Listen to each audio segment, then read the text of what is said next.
സൂര്യകൃഷ്ണമൂർത്തി സംവിധാനം ചെയ്ത പ്രേമലേഖനം എന്ന നാടകത്തിന്റെ 100ാമത്തെ അവതരണം നാളെ എറണാകുളത്ത് നടക്കും. ദമ്പതികളായ അമൽരാജും ലക്ഷ്മി അമലും മാത്രം വേഷമിടുന്ന ഈ നാടകം കാണികളെ ചുറ്റുമിരുത്തുന്ന അരീന തിയേറ്റർ ശൈലിയിലാണ് അവതരിപ്പിക്കുന്നത്. ലക്ഷ്മി രാജും അമലുമുണ്ട്. കാത്തിരിക്കുക.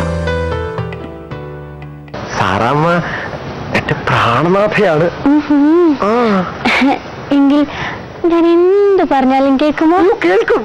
വല്ലവരെയും കൊല്ലണമോ? കൊല്ലാം. സമുദ്രം നീന്തി കിടക്കണമോ? അതും ചെയ്യാം. സാറാമ്മയ്ക്ക് വേണ്ടി മരിക്കാനും ഞാൻ തയ്യാറാണ്.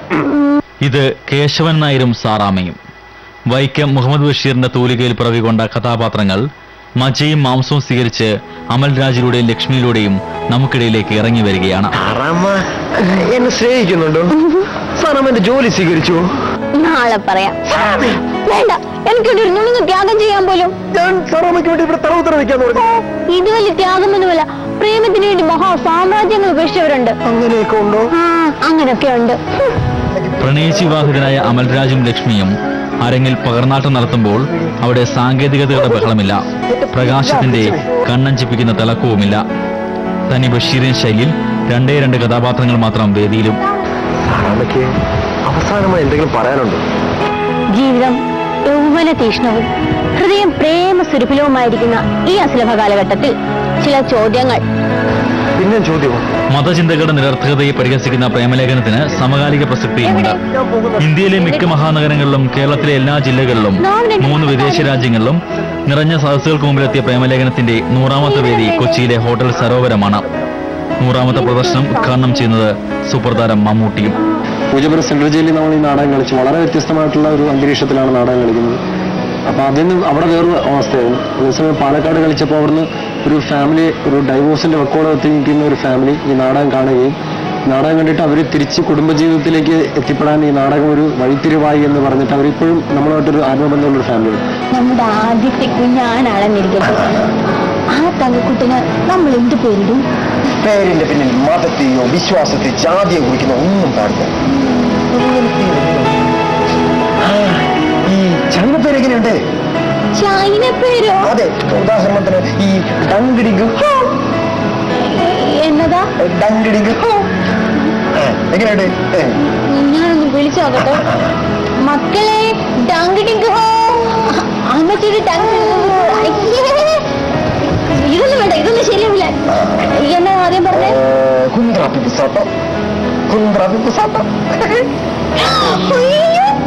മക്കളെ, അമ്മച്ചിന്റെ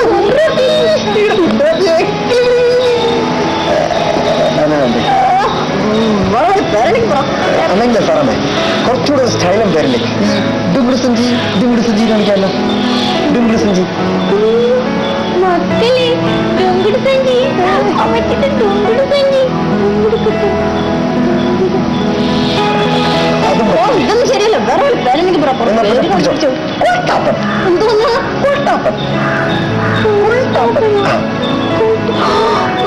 കുൾട്ടോ, അമ്മച്ചിന്റെ കുൾട്ടാപ്പോ. ക്യാമറമാൻ അജിയം നുഹുവിനൊപ്പം മഹേഷ് ചന്ദ്രൻ, ഏഷ്യാനെറ്റ് ന്യൂസ്, തിരുവനന്തപുരം. കേശവൻ നായർക്കും സാറാമ്മയ്ക്കും എന്റർടൈൻമെന്റ് ന്യൂസിലേക്ക് സ്വാഗതം. ആദ്യം അമൽ, മലയാളിക്ക് പ്രണയത്തിന്റെ ഒരു പുതിയ ലോകം തന്നെ സമ്മാനിച്ച മഹത്തായ ഒരു കൃതി, അതിന്റെ നായകനായി 99 വേദികൾ ഇപ്പോൾ 100ാം വേദിയിലേക്കും എത്തുന്നു. എങ്ങനെയാണ് കേശവൻ നായർ ആ അനുഭവങ്ങൾ പങ്കുവെക്കുന്നത്? തീർച്ചയായിട്ടും വളരെ സന്തോഷമുള്ളൊരു കാര്യമാണ്. കാരണം വൈക്കം മുഹമ്മദ് ബഷീറിന് എന്ന ഒരു വിശ്വവിഖ്യാതനായ എഴുത്തുകാരന്റെ ഒരു കഥ ജനങ്ങളുടെ മുന്നിൽ അവതരിപ്പിക്കുമ്പോൾ എന്നെ സംബന്ധിച്ച് ഒരുപാട് വെല്ലുവിളികൾ ഉണ്ടായിരുന്നു. കാരണം എല്ലാവരും വളരെ സുപരിചിതമായി വായിച്ചിട്ടുള്ള ഒരു നോവൽ അത് നാടകരൂപത്തിൽ അവതരിപ്പിക്കുമ്പോൾ പ്രേക്ഷകരുടെ മനസ്സിൽ വളരെ കൃത്യമായിട്ടുള്ള ഒരു രൂപം കഥാപാത്രങ്ങൾക്കുണ്ട്. അപ്പൊ അത് അരങ്ങത്ത് അവതരിപ്പിക്കുക എന്ന് പറയുന്നത് ഒരു നടനെ സംബന്ധിച്ച് വലിയൊരു വെല്ലുവിളി തന്നെയാണ്. പ്രത്യേകിച്ചും അതിന്റെ സഹകഥാപാത്രം ചെയ്യുന്നത് എന്റെ ഭാര്യ കൂടി ആകുമ്പോൾ തന്നെ വെല്ലുവിളി എന്നെ സംബന്ധിച്ച് വളരെ അധികം ഉണ്ടായിരുന്നു. പക്ഷേ ഈശ്വരാനുഗ്രഹം കൊണ്ട് അത് വളരെ സമ്പൂർണ്ണമായിട്ടുള്ള വിജയമായി 99 വേദികൾ പൂർത്തിയാക്കി ഇതാ 100ാം വേദിയിലേക്ക് ഞങ്ങൾ എത്തിക്കൊണ്ടിരിക്കുകയാണ്.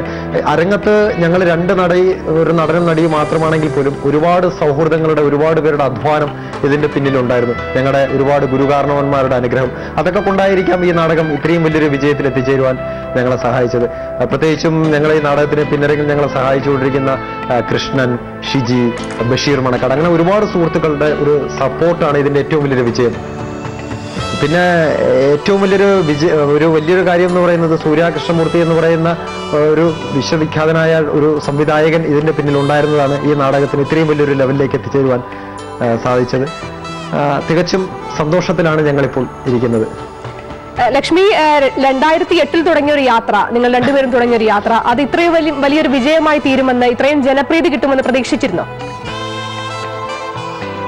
ഇല്ല, തുടങ്ങിയ സമയത്ത് നല്ല ഒരു ടെൻഷൻ ഉണ്ടായിരുന്നു. കാരണം ഞാൻ ആദ്യമായിട്ടല്ല എങ്കിലും ഹസ്ബൻഡിൻ്റെ കൂടെ ചെയ്യുന്ന ഒരു സമയത്ത് എല്ലാം ഒരു ടെൻഷനിലായിരുന്നു. അപ്പോൾ എനിക്ക് ഒരു പോസിറ്റീവ് എനർജി തന്നത് എൻ്റെ ഹസ്ബൻഡും മൂർത്തി സാറും കൂടാണ്. നന്നാവും, നിങ്ങൾ രണ്ടും ചെയ്താലേ നന്നാവുള്ളൂ, അത് ലക്ഷ്മിക്കത് ചെയ്യാൻ കഴിയും അങ്ങനെ പറഞ്ഞ് ഞങ്ങളത് സ്റ്റാർട്ട് ചെയ്തു. ആദ്യത്തെ ഇതിൽ തന്നെ നന്നായി പോയി, ഈശ്വരാനുഗ്രഹം കൊണ്ട് നന്നായി പോയി. അവിടുന്ന് കിട്ടിയ ഊർജം ഇതുവരെ ഞങ്ങളെ കൊണ്ടെത്തിച്ചു.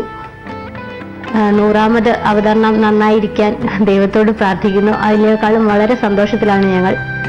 അമൽ, അരീന തിയേറ്റർ എന്ന ശൈലിയിലാണ് നാടകം അവതരിപ്പിക്കുന്നത്. അതുകൊണ്ട് തന്നെ പ്രേക്ഷകരുടെ പങ്കാളിത്തവും കൂടും. അപ്പോൾ എങ്ങനെയായിരുന്നു ആളുകളുടെ ഈ 99 വേദികളിൽ ആളുകളുടെ റെസ്പോൺസ്, അതെങ്ങനെയായിരുന്നു? ഈ നാടകത്തിനെ സംബന്ധിച്ച് സാധാരണ നിലവിൽ നമ്മൾ കണ്ടുകൊണ്ടിരിക്കുന്ന ഒരു നാടക കാഴ്ച എന്ന് പറയുന്നത് ഒന്നുകിൽ ഒരു പ്രൊസീനിയം, അതാണ് കൂടുതലും വരുന്നത്.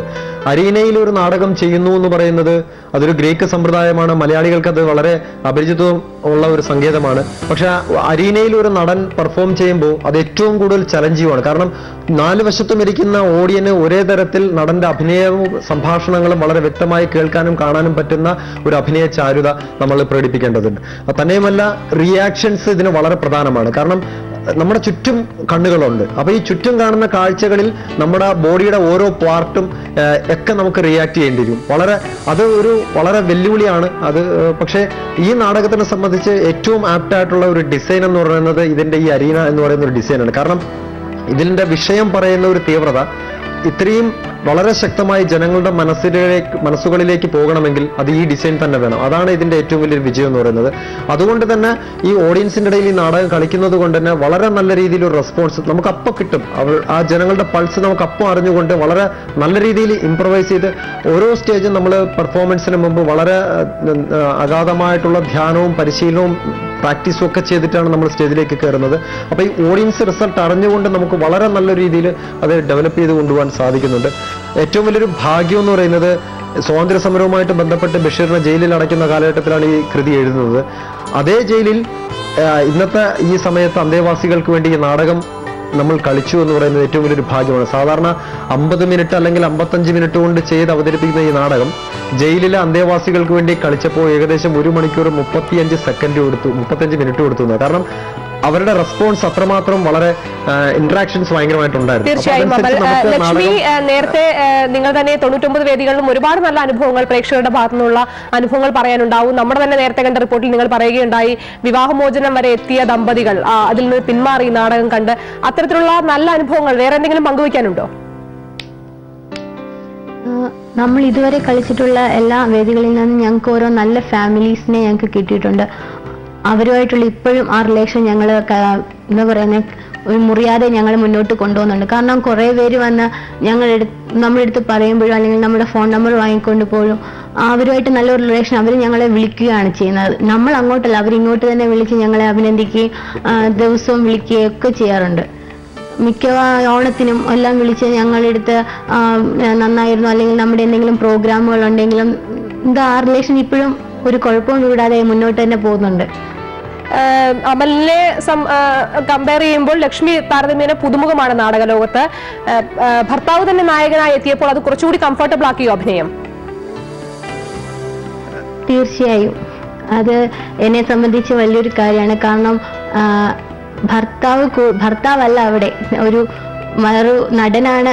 അതിനേക്കാൾ ഉപരി എനിക്ക് കൂടുതൽ കംഫർട്ടബിൾ തരുന്നു. കാരണം നമ്മൾ ചെയ്യുന്നതെന്തും കുറച്ചുകൂടെ നന്നാവും.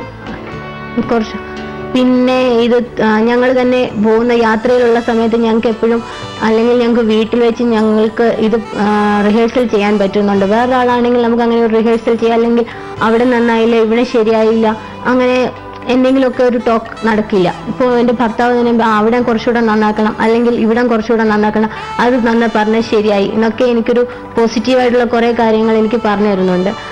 എൻ്റെ എന്താ പറയണ്ടേ, നല്ലൊരു സുഹൃത്തും കൂടിയാണ് എൻ്റെ ഭർത്താവ്. ലക്ഷ്മിയുടെ സാറാമ്മയെ പറ്റി അമൽ എന്ത് പറയുന്നു? തീർച്ചയായിട്ടും എനിക്ക് വളരെ അഭിമാനം തോന്നുന്നു. കാരണം ലക്ഷ്മിയുടെ അടുത്ത് ഞാൻ ആദ്യം ഈ പ്രപ്പോസൽ വയ്ക്കുമ്പോൾ ലക്ഷ്മി ഭയങ്കരമായിട്ട് പേടിച്ച് പിന്മാറി. കാരണം എന്നെ കൊണ്ട് പറ്റില്ല, ഞാനൊരു തിയേറ്റർ ആർട്ടിസ്റ്റ് അല്ല. അപ്പം ഞാൻ പറഞ്ഞു എന്നെ കൊണ്ട് ചെയ്യാൻ പറ്റും, ഞാനാണ് കൂടെ ഉള്ളത്. അങ്ങനെ ശരിക്കും പറഞ്ഞാൽ ലക്ഷ്മി നേരത്തെ പറഞ്ഞതുപോലെ ആ വീടുകളിലും മറ്റ് യാത്രകളിലും ഉണ്ടായിരുന്ന ഒരു സഹകരണത്തോടെ നമ്മൾ എപ്പോഴും റിഹേഴ്സൽ, കാരണം നമുക്ക് വേറെ ചിന്തയില്ല. കാരണം വീട്ടിൽ നമ്മൾ പോവുകയാണെങ്കിൽ നാടകം കളിക്കാനാണ് പോകുന്നത്. അപ്പൊ ഈ ഓൺ ദി വേയിലും അതിന്റെ എല്ലാ വീട്ടിനകത്തുള്ള എല്ലാ കൊച്ചു കൊച്ചു കാര്യങ്ങൾക്കിടയിലും റിഹേഴ്സൽ ചെയ്യുമ്പോൾ വളരെ എനിക്ക് തോന്നുന്നു എൻ്റെ കൂടെ ഒരു മറ്റൊരു ആർട്ടിസ്റ്റ് ചെയ്യുന്നതിനേക്കാളും എനിക്ക് കുറച്ചുകൂടെ ഫ്രീ ആയിട്ട് ഇടപെടാൻ പറ്റുന്നു. വേറൊരാളുടെ അടുത്താണെങ്കിൽ ചിലപ്പം നമുക്ക് ഒരുപാട് ലിമിറ്റേഷൻസ് ഉണ്ടാവും. അപ്പൊ എൻ്റെ ഭാര്യ തന്നെ ആയതുകൊണ്ടും എനിക്ക് വളരെ നല്ല രീതിയിൽ നന്നായിട്ട് ചെയ്യാൻ പറ്റുന്നുണ്ട്, വളരെ കോപ്പറേറ്റീവ് ആവുന്നുണ്ട്. പിന്നെ ഓരോ വേദികളിലും ഓരോ പ്രേമലേഖനം എഴുതി കൊടുക്കാൻ ഇപ്പോഴും സാധിക്കുന്നു. അങ്ങനെയൊക്കെ ഒരുപാട് ഇതിനകത്തുള്ള ഒരുപാട് രസകരമായിട്ടുള്ള ഒരുപാട് അനുഭവങ്ങളൊക്കെ ഉണ്ടായിട്ടുണ്ട്. അമൽ, ഒരുപക്ഷെ ആളുകൾക്ക് ഏറ്റവും ഇഷ്ടമുള്ളൊരു ഡയലോഗ് എന്ന് പറയുന്നത് പ്രിയപ്പെട്ട സാറാമ്മ എന്ന് തുടങ്ങുന്ന നമുക്കെല്ലാം അറിയുന്ന ആ ഡയലോഗ് തന്നെയാണ്. നിങ്ങൾക്ക് ഏറ്റവും ഇഷ്ടപ്പെട്ട ഒരു സംഭാഷണം ഏതാണ് നാടകത്തിലെ? തീർച്ചയായിട്ടും അത് തന്നെയാണ്. അതിലെ ഒരു കേശവൻ നായർ ഒരു നിലാവിന്റെ വെളിച്ചത്തിൽ ഒറ്റയ്ക്ക് ഇങ്ങനെ ഒരു റോസാപ്പൂവിനെ ചുംബിച്ചുകൊണ്ടിരിക്കുമ്പോൾ സാറാമ്മ ഒരു റാന്തരമായിട്ട് വരുന്ന ഒരു സംഭാഷണമായിട്ട് സാറാമ്മയോട് പറയാമോ? തീർച്ചയായിട്ടും സാറാമ്മയാണ് വന്ന് ചോദിക്കുന്നത് ആദ്യം, എന്താണ് ഇരുട്ടിൽ ഇങ്ങനെ ഇരിക്കുന്നത്? എന്നതാ ഇത്ര വലിയ ആലോചന? ഞാൻ ഇരുട്ടിലൊന്നുമല്ല സാറമ്മ, ഞാൻ സ്നേഹത്തിന്റെ നിലാവെളിച്ചത്തിലാണ് ഇരിക്കുന്നത്. ഈ സ്നേഹവും പ്രേമവും എന്നൊക്കെ പറയുന്നത് മധുരസുന്ദര സുരഭിലമായ ഒരു നിലാവെളിച്ചം പോലെയാണ്. അതാണല്ലോ സ്ത്രീകളുടെ തലയ്ക്കകത്തുണ്ടെന്ന് പറയുന്നത്. സ്ത്രീകളുടെ തലയ്ക്കകത്തുണ്ടെന്ന് പറയുന്നത് ഒരു സാധാരണ ഒഴുക്കൻ നിലാവെളിച്ചമാണ്. സന്തോഷം സാറമ്മ, നമ്മുടെ രണ്ട് ഹൃദയങ്ങൾക്കിടയിൽ ഒരു മതിൽ എന്തിനാണ്? ഏത് മതിൽ? മതങ്ങളുടെ കറുത്ത മതിൽ. നോക്ക്, നമുക്കതങ്ങ് തകർത്ത് കളഞ്ഞാലെന്താ? വേണ്ട, നമ്മുടെ സ്നേഹത്തിന്റെ ചൂടുകൊണ്ട് അത് സ്വയം തകർന്നു വീഴും. ശരിക്കും ഈ ഒരു പോർഷൻ വളരെയധികം ഭയങ്കര റൊമാൻറ്റിക് ആയിട്ടുള്ളൊരു സീനാണ്. അവിടെ ശരിക്കും നമ്മൾ പലപ്പോഴും അത് റിയലായിട്ട് നമ്മുടെ റൊമാൻസ് പോലും പലപ്പോഴും അതിനകത്ത് അത് റിഹേഴ്സൽ പെർഫോമൻസ് കഴിഞ്ഞിട്ട് ഗ്രീൻ റൂമിൽ വരുമ്പോൾ നമ്മൾ പലപ്പോഴും അത് ഡിസ്കസ് ചെയ്യാറുണ്ട്. പിന്നെ ഏറ്റവും വലിയ രസം എന്ന് പറയുന്നത് ഞങ്ങൾക്ക് 3 വയസ്സായിട്ടുള്ള ഒരു കൊച്ചു ആകാശ മിഠായി ഉണ്ട് ഞങ്ങളുടെ വീട്ടിൽ. അവൻ ഇതിന്റെ ഒട്ടുമുക്കാൽ പോർഷൻ ഡയലോഗും ഇങ്ങനെ പറഞ്ഞിട്ട് കറക്ഷൻസ്, അങ്ങനെ ഒരു രസകരമായിട്ടുള്ളൊരു അന്തരീക്ഷത്തിലാണ് പോകുന്നത്.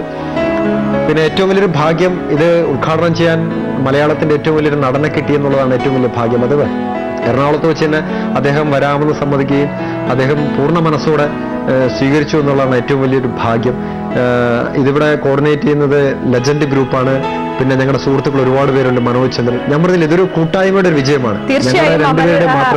ഒരുപാട് നന്ദിയുണ്ട്. എന്റർടൈൻമെന്റ് ന്യൂസിൽ അതിഥിയായി എത്തിയതിന് 100ാം വേദിയിലേക്ക് നാടകം എത്തുകയാണ്. ഇനിയും ഒരുപാട് വേദികൾ നാടകം പിന്നിടട്ടെ, പ്രേമസുരഭമായി തന്നെ നിങ്ങളുടെ ജീവിതവും മുന്നേറട്ടെ എന്ന് ആശംസിക്കുന്നു. ഇനിയൊരു ഇടവേള.